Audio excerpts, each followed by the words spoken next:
지난 1월 전남 최초의 감염병 전담병원으로 광양의 한 병원이 지정됐습니다. 당시 전라남도가 지자체와 상의도 없이 일방적으로 지정을 추진해 논란이 적지 않았는데요. 문제는 해당 병원이 단 한 명의 환자도 받지 않은 채 지난 5월 전담병원에서 해제된 겁니다. 세금으로 재단에 배만 불렸다는 비판이 나오고 있습니다. 조희원 기자가 취재했습니다. 지난 1월 전남 최초의 코로나 감염병 전담병원으로 지정된 광양의 한 병원입니다. 지정 당시 전라남도는 단 3일 만에 광양시의 동의조차 구하지 않고 재단 측과 협의해 지정을 밀어붙였습니다. 코로나 전담병원의 부담을 느낀 직원 50여 명이 무더기 퇴사하고 환자들과 인근 상인들의 민원이 빗발치는 등의 논란에도 불구하고 사업은 강행됐습니다. 당시 전라남도는 병상 확보의 시급성을 이유로 내세웠는데 도내 병상 수는 여유가 있는 상황이었기 때문에 졸속 추진 배경에 대한 의혹이 불거졌습니다. 결국 우려했던 대로 지난 5월 초 5개월 만에 코로나 전담병원에서 해제될 때까지 이 병원에는 단 한 명의 코로나 환자도 입원하지 않았습니다.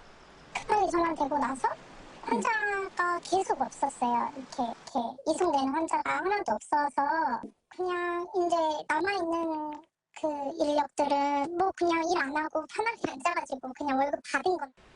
이 병원이 전담병원으로 지정돼 받은 지원금은 약 20억 원 이상입니다. 병원 내부에서마저도 애꿎은 세금이 재단 경영난 회복용으로 쓰였다는 비판이 나오고 있습니다. 그 전환되기 전에 월급이 계속 119나 일부만 나오고 그랬었거든요. 코로나 전담병원을 하면 뭐 국가에서 나오는 지원금이 이제 많다. 이런 식으로 이사장님이 말씀을 하셨단 말이죠. 이사장님은 그 전담병원 그 기간에 딱 세 차 이렇게 타고 나오시고 막 하시니까. 한편 병원 재단 이사장은 병원에 의약품을 납품하는 업체 관계자들을 상대로 사기를 친 혐의로 경찰 조사도 받고 있는 것으로 확인됐습니다.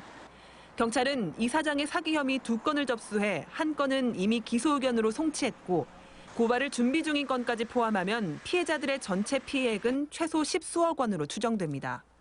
또 이사장은 은행 대출금 수억 원을 거래처와 짜고 직원 명의의 통장을 이용해 횡령한 혐의도 받고 있습니다. 재단 이사장은 MBC에 법 테두리 안에서 조사를 받고 있다며 아직 입장을 밝힐 수 없다고 밝혀왔습니다. 해당 병원은 이번에는 경영난 악화를 이유로 요양병원으로 전환하겠다며 전라남도에 용도 변경 허가를 요청한 상태입니다. 승인이 날 경우 읍내 유일한 급성기 병원이 사라지게 돼 환자들의 피해가 우려되고 있습니다. MBC 뉴스 조희원입니다.